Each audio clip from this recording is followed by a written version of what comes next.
সারা বছরের জন্য সিমের বিচি সংরক্ষণ করতে হলে প্রথমে সিমের বিচিগুলোর খোসা ছাড়িয়ে ধুয়ে পরিষ্কার করে পানিটা ঝরিয়ে নিতে হবে।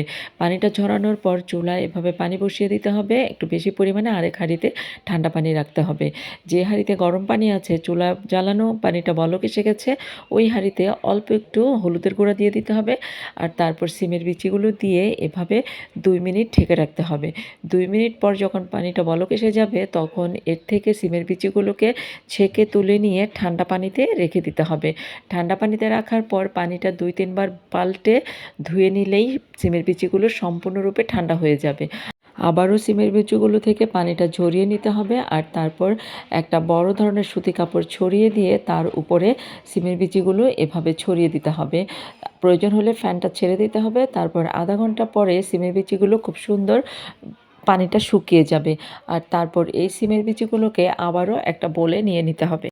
এখন সিমের বিচিগুলোকে জিপলক ব্যাগে অথবা পলি ব্যাগে অথবা আপনাদের পছন্দ মতন যে কোনো ধরনের বক্সে আপনাদের প্রয়োজন অনুযায়ী রেখে ডিপ ফ্রিজে রেখে দিতে হবে। যখন অফ সিজন থাকবে তখন সিমের বিচিগুলোকে নামিয়ে যে কোনো রান্নার কাজে ব্যবহার করতে পারেন।